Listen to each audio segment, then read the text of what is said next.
vamos dar continuidade ao assunto de Florence Nightingale, tá?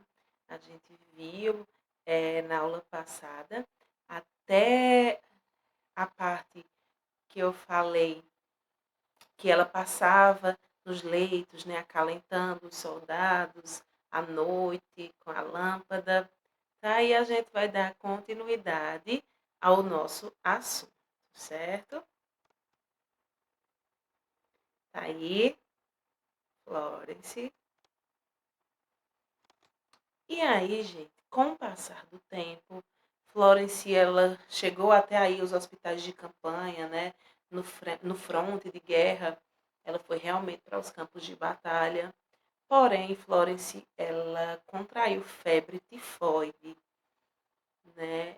E ela ficou impossibilitada de prestar os seus serviços, né? Ela ficou bastante doente lá nos hospitais, no hospital de campanha. Ela ficou bem doente, né? Ficou de cama, realmente, passou muito mal. Todo mundo ficou bem triste, né? Os soldados, eles, meu Deus, eles rezavam, oravam por ela e ela se recuperou, né?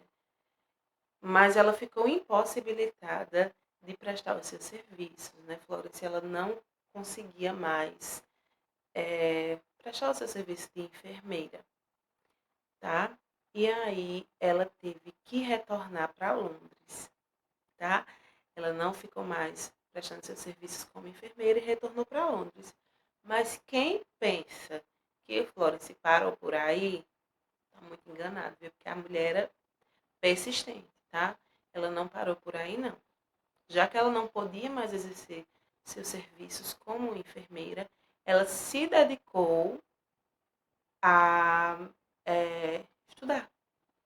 Ela se dedicou ao que ela fazia de melhor, estudar, pesquisar, produzir, tá? Então vocês vão ver agora um pouquinho do legado de Florence.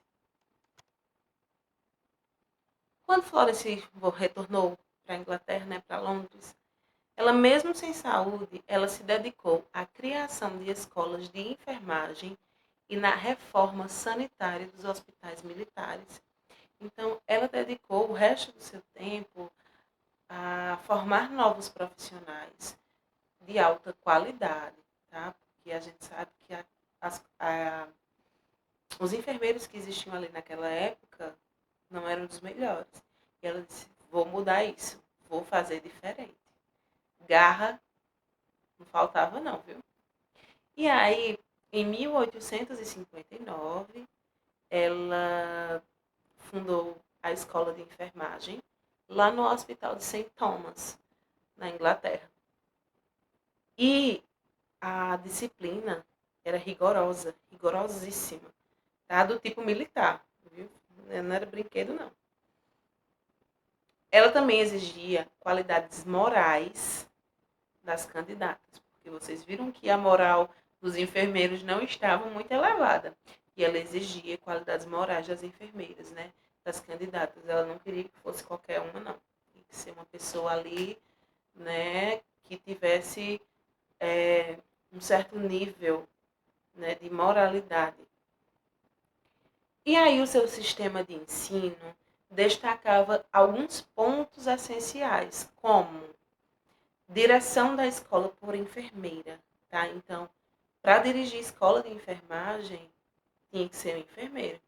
Porque assim, o que adianta botar um médico, naquela época, né, colocasse um médico para dirigir uma escola de enfermagem? Não é algo ilógico, né? Você não tem lógica nesse raciocínio. Então, para dirigir e lecionar, tem que ser profissionais da área. A gente vai passar, né, o melhor que a gente sabe na nossa formação como enfermeira, a gente vai repassar, tá? Então, a direção da escola por uma enfermeira. E são padrões que a gente segue até os dias atuais, tá, gente? Mais ensino metódico em vez de ocasional. Porque como se dava o ensino?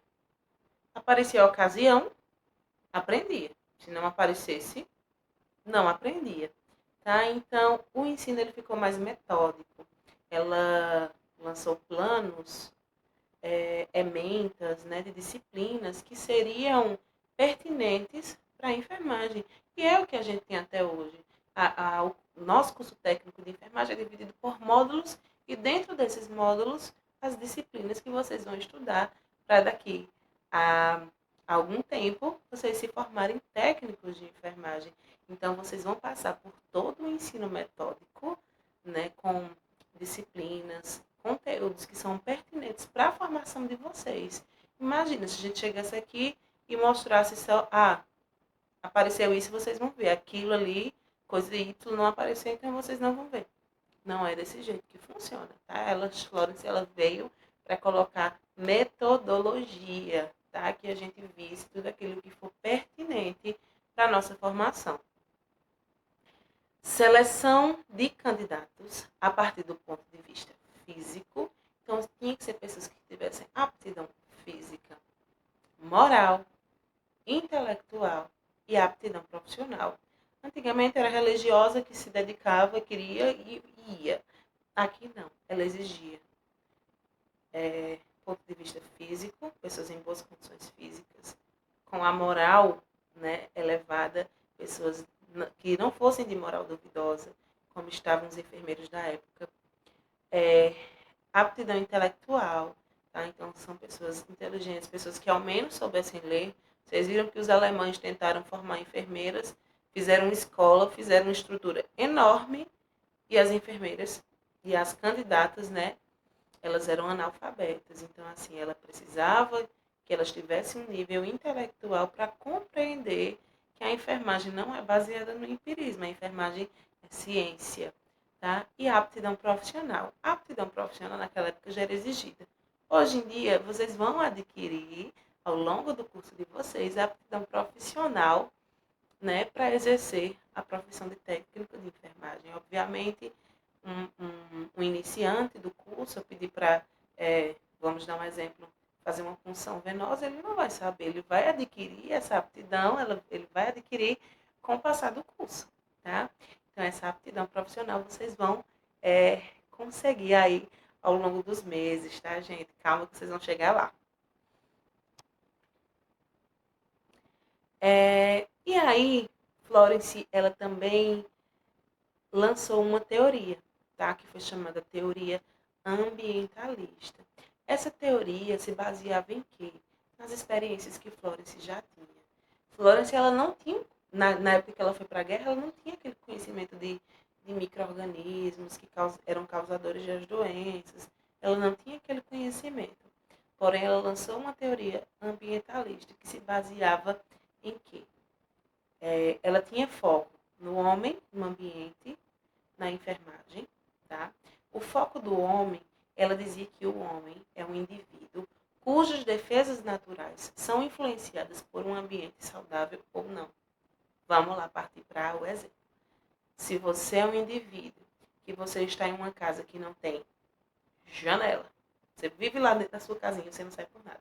Se você não tem iluminação, se você não tem ventilação, se você não tem água potável, se você não tem rede de esgoto, você vai ficar doente.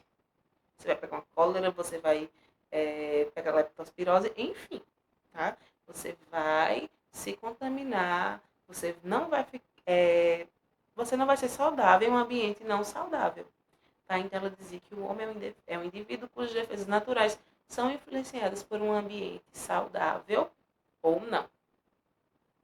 O ambiente, ela dizia que são condições externas capazes de prevenir doenças, suprimi-las ou contribuir para elas. Então, se você está num ambiente favorável a doenças, tá? Se você tem um ambiente sujo, você tem um ambiente cheio de lixo, você não tem água potável, você tem animais, rato, barata, cobra, enfim. Nesse ambiente, não vai ser um ambiente saudável, tá? Então, a gente precisa ali ter um ambiente saudável, um ambiente limpo, né? Aceito, tá? A enfermagem, ela é interessante para modificar os aspectos não saudáveis do ambiente, a fim de colocar o paciente na melhor condição para a ação da natureza. Então, se você chegou, como ela chegou, lá no hospital de Scutari, o ambiente não era saudável. E o que foi que ela fez? Tornou o ambiente saudável. Então, ela iluminou o ambiente, ela limpou o ambiente, ela limpou os pacientes, ela limpou o leito dos pacientes, ela deu condições ambientais favoráveis para que o paciente se recuperasse. Então, ela exterminou os ratos, né, os animais peçonhentos, enfim. Ela exterminou, ela começou a dar água potável para o paciente, banho, o asseio, limpeza de feridas, troca de curativos, então tudo isso, todo o ambiente, ela modificou para que se tornasse um ambiente saudável para que os pacientes pudessem se recuperar da melhor forma, tá? E para esse ambiente saudável, se faz necessário o quê, gente? Higienizar o ambiente físico, então o ambiente tem que ser limpo, gente. Um hospital, um serviço de saúde, ele precisa de asseio, tá? Então ele precisa de piso, de paredes, de superfícies limpas, aparelhos limpos, tá? Tudo limpo, desinfectado, esterilizado, se fizer necessário, tá? A gente precisa de um ambiente com ventilação, a gente precisa de troca, né, gasosa, tá? Se possível, hoje em dia, antigamente eram locais arejados, hoje em dia a gente tem um ar-condicionado, vai fazer toda a renovação daquele ar. E ar-condicionados que sejam limpos com frequência, trocados os filtros, né, para que a gente tenha uma qualidade do ar bacana. Iluminação, tá? Então, imagina a gente viver no escuro para sempre. Não é saudável. Então, a gente precisa de um local iluminado quando necessário, né? E um local mais escurinho quando for necessário também. Tá? Então, a gente precisa de iluminação, calor. Vocês viram que os pacientes morriam de frio, os soldados. Então, a gente precisa dar calor necessário ao paciente. A gente não vai deixar o nosso paciente lá morrendo de frio, de jeito nenhum. A gente vai dar calor àquele paciente. Higiene do paciente, gente, imprescindível isso, tá? Tomar banho todos os dias, tá? Isso é imprescindível para a recuperação da saúde do paciente. Paciente higienizado. Toda a questão do banho vocês vão aprender lá na frente, né? Como dar um banho no leito. Mas toda a higienização do paciente, céfalo-caudal, higiene oral. Gente, higiene oral é importantíssimo. E tem muito profissional da saúde que esquece da higiene oral do seu paciente. Pelo amor de Deus, não esqueçam da higiene oral do paciente de vocês. Tá certo? Extremamente importante, tá? Higienização do profissional também, porque não adianta você deixar seu paciente higienizado de uma forma ok e você não está. Então, sua higiene também, tá? A questão da higiene, principalmente das mãos, tá? A gente está vivendo um cenário de pandemia que veio ensinar a gente como higienizar as mãos, que é necessário, que se faz necessário, principalmente a higienização das mãos, gente. Isso aqui é o maior vetor de transmissão de micro-organismos, tá? São as nossas mãos. Então, extremamente importante a higiene do profissional. Vocês também vão aprender aí com o decorrer do curso a higienização correta do profissional, todos os nossos apetrechos, tá? Vocês vão aprender aí como higienizar corretamente. Diminuição de ruídos, né? Um ambiente ruidoso, ele não é saudável. Imagina você com aquele barulho o tempo todo, você não consegue, né, se recuperar, você vai ficar estressado, né, seu paciente. Odores também, então por isso se faz questão da higiene do ambiente físico. Uma alimentação balanceada, então a gente não pode dar nem de mais, nem de menos. Tá? Então, uma alimentação balanceada de acordo com as necessidades do paciente. Tá? Não são as nossas, a necessidade do paciente. Vai ter uma alimentação balanceada e, principalmente, minha gente, um ambiente psicológico seguro. Tá? Então, a gente tem de fornecer segurança psicológica ao paciente. Não pensem que psicologia é besteira, que vocês não vão utilizar. Vocês vão utilizar psicologia para o resto da vida de vocês, tá? Então, promover esse ambiente psicológico seguro é imprescindível. Vocês viram o que Florence fez. Florence chegou, além de mudar todo o ambiente, Florence, ela levou segurança psicológica para os soldados, que isso fez o diferencial, né, para aqueles soldados que estavam lá. E aí, gente, Florence, ela escreveu livros, né, fundou escola e tudo mais. Foi passando o tempo. Florence, ela tinha uma perda de visão decorrente da febre tifoide, tá? E em 1901, Florence, ela ficou completamente cega, tá?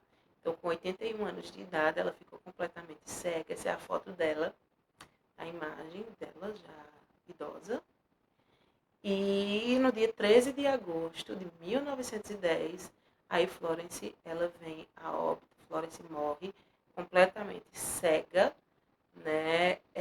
Provavelmente decorrente da velhice mesmo, da idade, né? Não tem uma causa de morte, assim, propriamente dita, tá? Mas ela morreu aos 90 anos na sua casa, lá em Londres, né? No dia 13 de agosto de 1910. Tá? Ela morreu aos 90 anos, teve uma vida longa, deixou um legado aí, né, que vai, né, perdurar por todos os tempos. Ela que chegou aí lançando as bases da enfermagem moderna, a enfermagem científica, ela que elevou os níveis, né, da enfermagem. A gente viu que a enfermagem era praticada por qualquer um e hoje em dia não é bem assim. A gente ensina, né, as instituições de ensino da enfermagem, ela segue os padrões que Florence lançou lá atrás, tá? E só tende a avançar e melhorar cada dia mais, tá? E aí, minha gente, particularmente falando, a Barbie, esse ano lançou uma edição de Mulheres Históricas e ela homenageou Florence Nightingale, tá?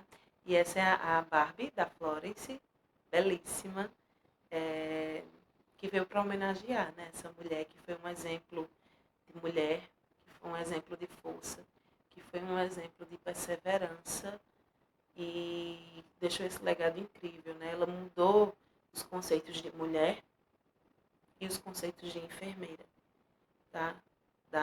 Mudou para todo sempre, né? Ela que trouxe aí essa força, essa garra, essa coragem que nós devemos ter, tá? Então, vou deixar aqui hoje o link, tá, dos filmes para vocês assistirem, tarefinha de casa, assistir os filmes, tá? Vou deixar aqui linkado para vocês. E na próxima aula eu vou falar da mulher que veio para mudar a enfermagem no Brasil, tá? Que foi Ana Nery. E aí, na próxima aula eu vou falar sobre toda a história de Ana Nery para vocês. Espero que vocês tenham gostado e até a próxima.